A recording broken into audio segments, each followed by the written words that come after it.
नमस्कार, जोहार, झारखंड देख रहे हैं आप और मैं हूं आपके साथ सोनाली सिंह। चलिए बुलेटिन की शुरुआत करते हैं। जामताड़ा की वीरगांव घाट पर बराकर नदी में नाव दुर्घटना के बाद रेस्क्यू ऑपरेशन लगातार जारी है।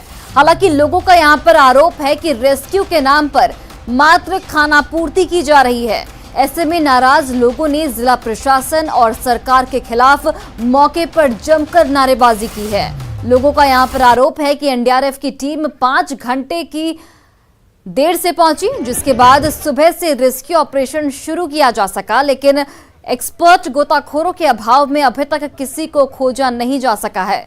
प्रशासन की माने तो देवघर से एनडीआरएफ की कुल 2 टीम बुलाई गई है। वहीं स्थानीय लोगों की लापता लोगों को खोजने में जुटे हुए हैं। फिलहाल घटनास्थल पर हजारों की संख्या में लोग इकट्ठा हैं और इंतजार कर रहे हैं कि जल्द से जल्द डूबे हुए लोगों को निकाला जा सके।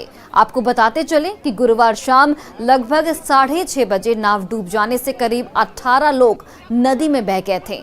हालांकि रात को ही स्थानीय लोगों द्वारा 4 लोगों को रेस्क्यू कर बाहर निकाला गया था, जिनका इलाज फिलहाल सदर अस्पताल सहित अन्य नर्सिंग होम में जारी है। जामताड़ा के बीर गांव में एक बड़ा नाव हादसा जो है कल देर शाम को हुआ है। इसमें करीब 18 लोग एक नाव में सवार थे, जिसमें मोटरसाइकिल भी था, जो कि निरसा की ओर से आ रही थी, जिसके डूब जाने की वजह से यह हादसा हुआ है। वहीं कल देर शाम को ही सूचना मिलने के बाद डीसीएसपी सहित तमाम अधिकारी पहुंचे थे। स्थानीय स्तर पर जो राहत बचाव का कार्य किया गया था। हालांकि स्थानीय गोताखोरों की मदद से 4 लोगों को बाहर निकाला गया। उसके बाद जो रेस्क्यू का कार्य है उसके प्रति लोगों में आक्रोश है। कल करीब रात को 11 बजे एनडीआरएफ की टीम मौके पर पहुंची। काफी देर राहत बचाव का कार्य किया गया, लेकिन बारिश और अंधेरे की वजह से यह प्रभावित हुआ। आज सुबह से भी एनडीआरएफ की टीम प्रयास में है, लेकिन एक भी जो डूबे हुए लोग हैं उन्हें बाहर नहीं निकाला जा सका, जिस वजह से लोग एनडीआरएफ की टीम के रेस्क्यू ऑपरेशन को खानापूर्ति बता रहे हैं। वहीं आप तस्वीरों में देख सकते हैं कि इस हादसे की जो वजह है वो इस पुल का अधूरा होना है।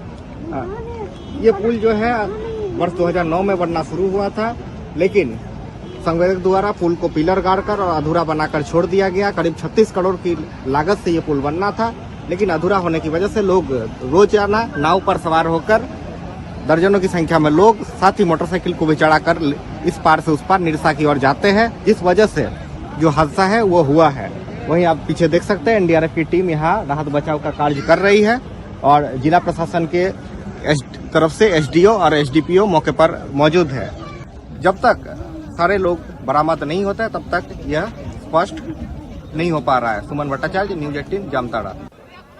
और देखिए, ज्यादा जानकारी के साथ जामताड़ा से हमारे सहयोगी सुमन भट्टाचार्य फोन लाइन पर जुड़ गए।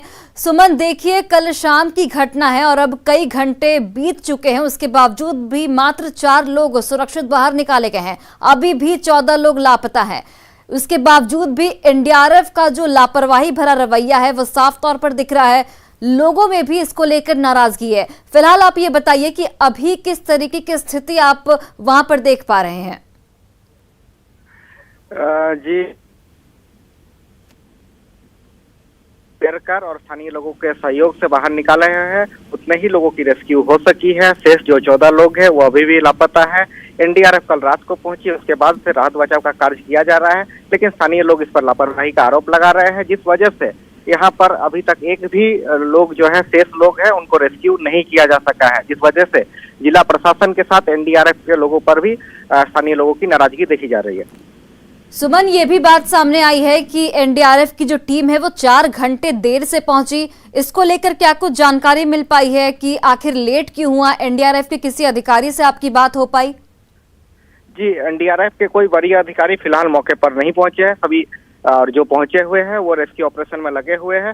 हाँ, सुमन, स्थानीय प्रशासन से क्या आपकी बात हो पाई है और कितना वक्त लगेगा एनडीआरएफ की टीम को लोगों को ढूंढने में? जी, यहाँ पर मौके पर एसडीएम मौजूद है और एसडीपीओ मौजूद है। उनका कहना है कि एनडीआरएफ की टीम लगातार कार्य कर रही है। इस बारे में उन्हें ज्यादा जानकारी नहीं है, क्योंकि ये कार्य एनडीआरएफ का ही है, तो वे कब तक करते हैं ये इस बारे में वो ज्यादा जानकारी नहीं दे सकते। लेकिन जो बात है कि उपायुक्त ने कल 4 घंटे बाद देवघर से एनडीआरएफ की टीम मौके पर पहुंची। उसके बाद जो राहत बचाव का कार्य किया जा रहा है, लेकिन इसमें कोई सफलता नहीं मिल रही लगातार। वहीं सुबह से जिले प्रशासन के भी कोई बड़ी अधिकारी एसडीओ के अलावा उसके ऊपर के कोई भी अधिकारी मौके पर नहीं पहुंचे हैं, जिस वजह से भी स्थानीय लोगों में आक्रोश है। कल रात में भी चलिए सुमन, बहुत बहुत धन्यवाद तमाम जानकारियों के लिए।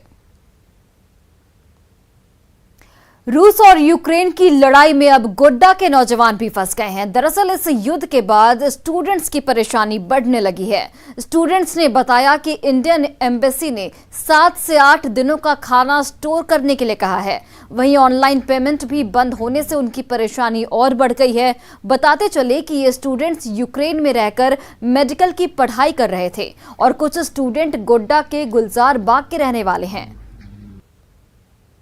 हेलो एवरीवन, मेरा नाम शिवम कुमार सौरभ है। मैं गोड्डा झारखंड से हूँ और यहाँ पे सेकेंड ईयर मेडिकल स्टूडेंट हूँ।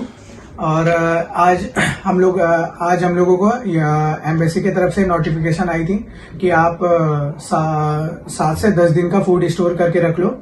और हमने टिकट किया था इंडिया जाने के लिए और आज कीव में अटैक हो गया है और आज मेरे फ्रेंड्स जा रहे थे, वो लोग भी नहीं जा पाए। उनको बोला गया कि आप एयरपोर्ट खाली कर दो, वहां पे रशियन मिलिट्रीज अटैक कर चुके हैं। हमारे इंडियन एम्बेसी ने ये बोला है कि 10 से 15 दिन का खाना स्टॉक करके रख लो, लेकिन बाहर ऐसा सिचुएशन है कि सारे सुपरमार्केट्स जो भी खाना जहाँ से हम खरीदते हैं वहाँ पे सारे जो कार्ड से पेमेंट होता है वो सारा सिस्टम बंद हो गया है और सारे पे पेमेंट का वो कैश मांग रहे हैं और यहाँ पे सारे स्टोर्स में खाना भी ऑलमोस्ट खत्म हो गया है। बेसिक प्रॉब्लम ये है ना कि हमारे पास जैसे कि फ्लाइट्स जो हमारी बुक्ड थी वो तो कैंसिल हो गई, एयर स्पेस भी बंद हो चुकी है हमारी, तो अब हम कम्प्लीटली डिपेंड कर रहे हैं इंडियन एम्बेसी पे कि वो हमें इवैक्यूएट करे। और इंडियन एम्बेसी की कोई रेस्पॉन्स सही आ नहीं रही है। ऐसा हो रहा है ना कि कुछ सही से पता नहीं। वही देखिए, गोड्डा के स्टूडेंट्स युद्धग्रस्त यूक्रेन में फंसे हुए हैं। रूस और यूक्रेन की लड़ाई में फंसे इन छात्रों के घर में दहशत का माहौल है।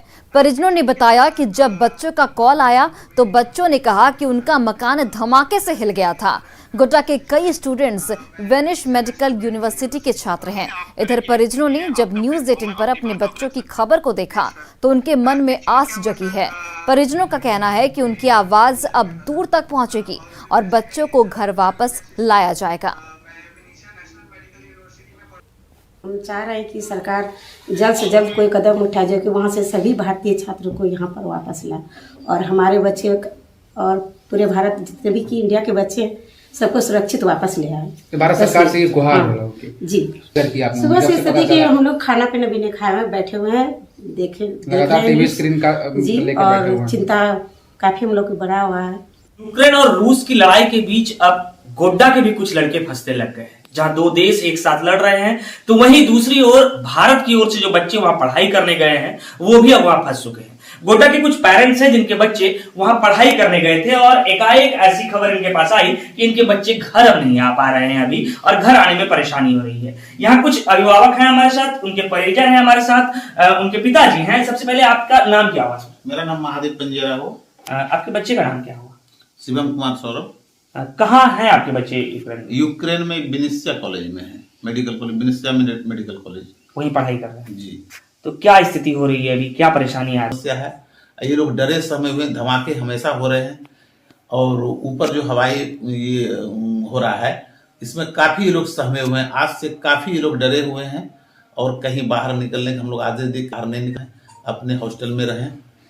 अच्छा, आपके भी बच्चे हैं? जी, मेरे भी बच्चे साथ ही पढ़ते हैं जी। क्या नाम है बच्चे का? राजवीर। आपका क्या नाम? राकू प्रसाद सारंजन। अभी जो बच्चों से बातचीत हो रही थी तो उस दरमियान बच्चे क्या कह रहे थे, क्या स्थिति है? नहीं, इसके पहले तो बच्चे ही हम लोग को जो है मतलब सांत्वना दे रहे थे, हम ही लोग को समझा रहे थे आज के पहले। लेकिन आज की स्थिति जो है बड़ा भयावह है। जैसा कि हालांकि वो लोग भी जो हम लोगों को 100% जो है नहीं बता रहे हैं वहाँ की स्थिति के बारे में, कुछ छिपा रहे हैं वो लोग भी कि गार्जियन को उतना मतलब बौखलाहट हो जाएगा अगर हम पूरी बात वहां बता देंगे। तो लगातार ये वो परिजन है जो नजरें टीवी पर गड़ाए हुए हैं, टेलीविजन के माध्यम से वो चीजें देखना चाह रहे हैं कि इनकी बच्चे की स्थिति क्या है और उसमें कब तक सुधार आ पाएगी। क्योंकि इन्होंने बताया कि अब तक किसी स्थानीय विधायक ने पहल नहीं किया है, लेकिन अब तक जो हमारे पास सूचना आई है उनमें से मुख्यमंत्री ने भी एक परिजन के ट्वीट को रिट्वीट किया था और आदेश दिया था कि उन्हें यहाँ घर तक लाया जाए। लेकिन अब यहाँ से देखना होगा कि जब परिजन चिंतित है, विद्यार्थी चिंतित हैं, तो वो कब तक घर आ पाएंगे। गौरव झा, न्यूज़ 18 गोड्डा। यूक्रेन पर रूस के हमले से उन छात्रों को परेशानी हो गई है जो पढ़ाई करने के लिए यूक्रेन गए हुए थे। इसमें झारखंड की उपराजधानी दुमका के भी कुछ छात्र शामिल हैं। दुमका के हरनाकुंड इलाके का आदित्य कुमार और महिला एसपी महिला कॉलेज के कर लिया है, तो अभी कोई भी एयरपोर्ट ही नहीं है कि हम वापस आ सके। तो हमें यही बोलना है कि इनको कि हमें किसी तरह मदद किया जाए, हमें इंडिया किसी तरह सेफली पहुंचाया जाए। सेकंड ईयर का जो छात्रा है, जो लड़का है मेरा, वो फंसे हुए है वहाँ, और सबको खाने पीने का सारा व्यवस्था मैंने बहुत ज़्यादा दिक्कत हो रहा है वहाँ। पानी वानी भी बहुत दिक्कत मिल रहा है, इसमें काफ़ी परेशान है हम लोग। बच्चा से बात होती है लेकिन बच्चा का मैंने मनोबल जो है बहुत टूटा हुआ है और काफ़ी मैंने स्थिति खराब है, जिसके चलते हम चाहते हैं, जो भारत सरकार से चाह रहे हैं, जो मेरा बच्चा को सही सलामत इंडिया लाया जाए। अभी इस बार में जिस तरह से धमाका यूक्रेन और रशिया के बीच में हो रहा है, इससे पूरा बच्चा वहाँ के घबराए हुए हैं। खासकर वहाँ पर भी बहुत दिक्कत हो रही है। फ़ोन पे तभी बात हो रहा है व्हाट्सएप के द्वारा, लेकिन अगर फ़ोन भी कट जाता है कनेक्शन, तो उसका हमको ज़्यादा चिंता है कि बात भी नहीं हो पाएगी। और इंडिया सरकार से यही गुहार लगाए हम लोग कि जितना जल्दी हो सके हमारे बच्चे को इंडिया वापस लाए। और चलिए बढ़ते हैं अगली खबर की ओर। झारखंड विधानसभा के बजट सत्र की आज से शुरुआत हो रही है। 25 मार्च तक चलने वाले बजट सत्र में 17 कार्य दिवस होंगे। आज सत्र की शुरुआत राज्यपाल के अभिभाषण के साथ होगी।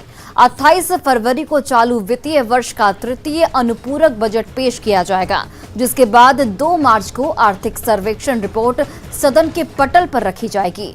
वहीं 3 मार्च को वित्त मंत्री डॉक्टर रामेश्वर उरांव बजट पेश करेंगे। बजट सत्र के दौरान हर सोमवार को प्रश्नकाल के साथ आधे घंटे के लिए मुख्यमंत्री प्रश्नकाल निर्धारित होगा। हालांकि इस बार भी बजट सत्र के दौरान कई मुद्दों पर विपक्ष के तेवर कड़े हैं और विपक्ष ने सरकार को घेरने की पूरी रणनीति बनाई है।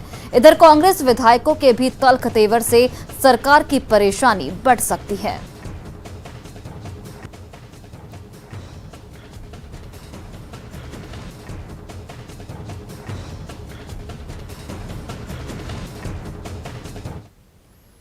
वहीं देखिए, बजट सत्र से पहले सीएम के आवास पर जेएमएम विधायक दल की अहम बैठक हुई। इस बैठक में सीएम हेमंत सोरेन ने विधायकों को विपक्ष से निपटने का मंत्र दिया। सीएम ने विधायकों से कहा कि वे बजट सत्र के दौरान बीजेपी के आरोपों का पूरी ताकत से जवाब दें। सीएम ने सभी मंत्रियों और विधायकों से कहा कि वो पिछले कुछ 2 साल के कामकाज की पूरी जानकारी रखें ताकि वस्तु स्थिति को ठीक तरह से सदन में रख सकें।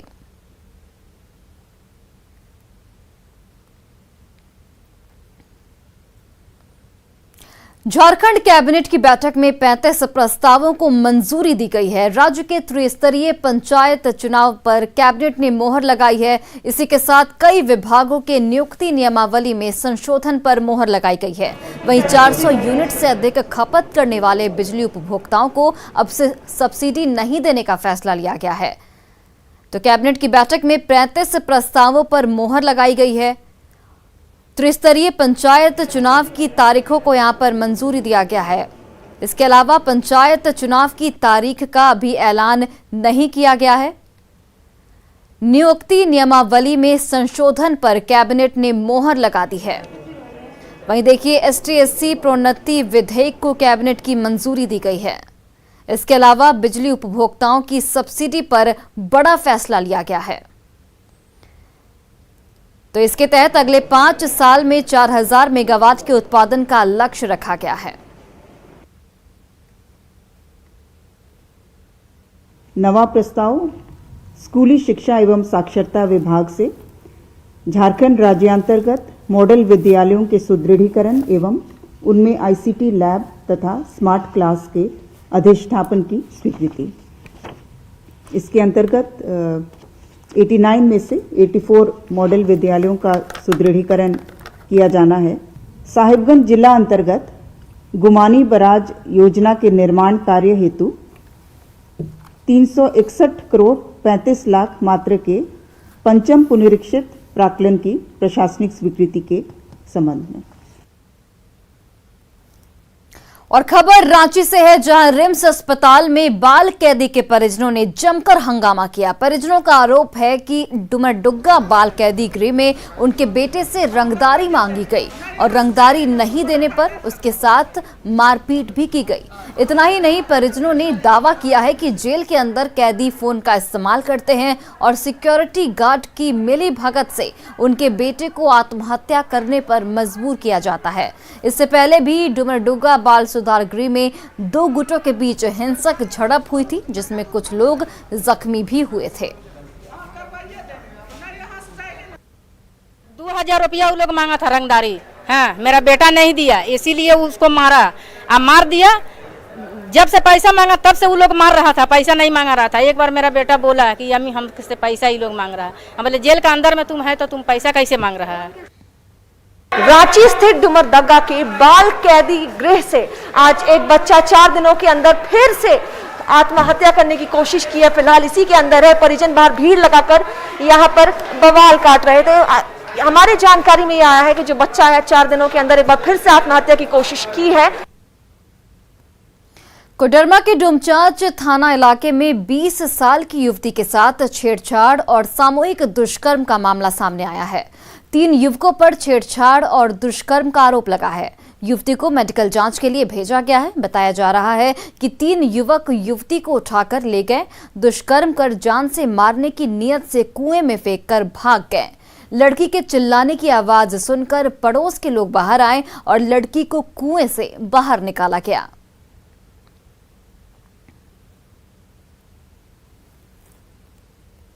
और देखिए, हर्षा और रुपेश पांडे हत्याकांड को लेकर बजरंग दल ने आज गुमला बंद का आह्वान किया है। इससे सफल बनाने की अपील के साथ कल बजरंग दल कार्यकर्ताओं ने शहर में मशाल जुलूस निकाला।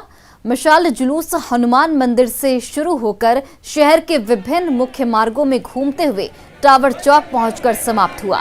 इस दौरान बजरंग दल के कार्यकर्ताओं ने हत्याकांड के दोषियों को फांसी की सजा देने और राष्ट्र विरोधियों के खिलाफ उचित कानून के तहत कार्रवाई की मांग की है। आज गुमला बंद के दौरान इमरजेंसी सेवा खुली रहेगी, जबकि बाकी सभी दुकानें बंद रखने की अपील की गई है।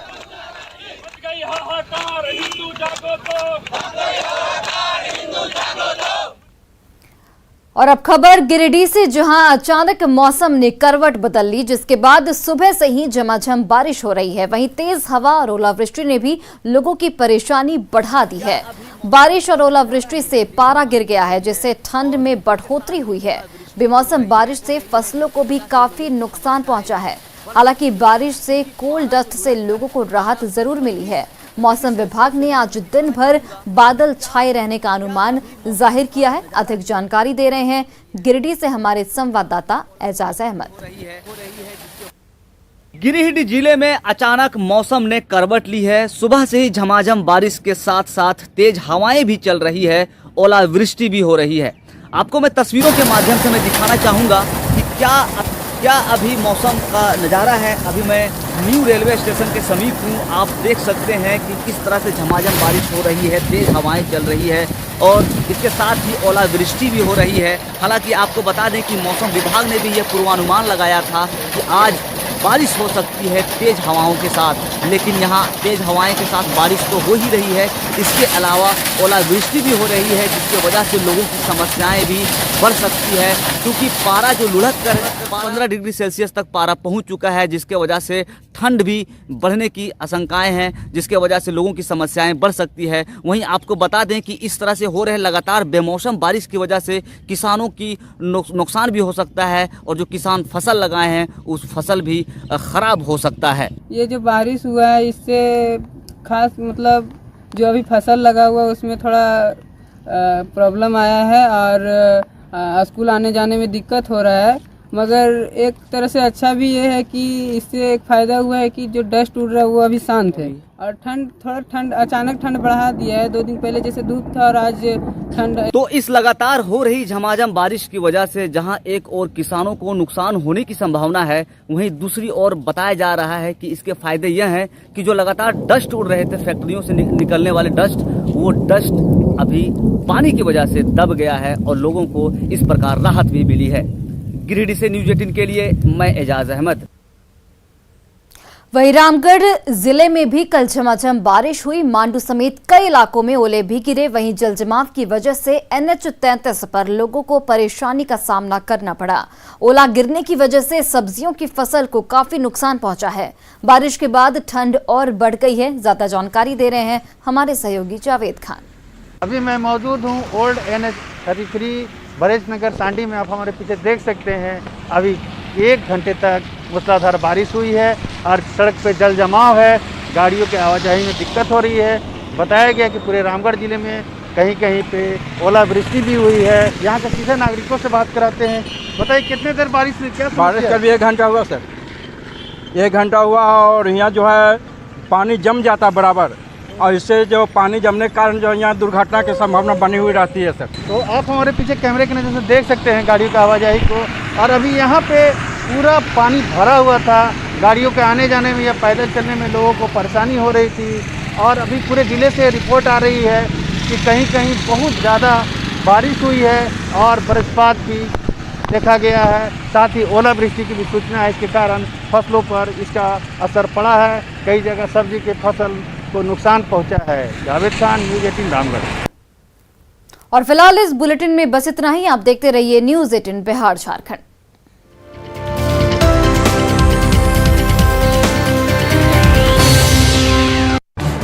इस न्यूज हेडलाइंस के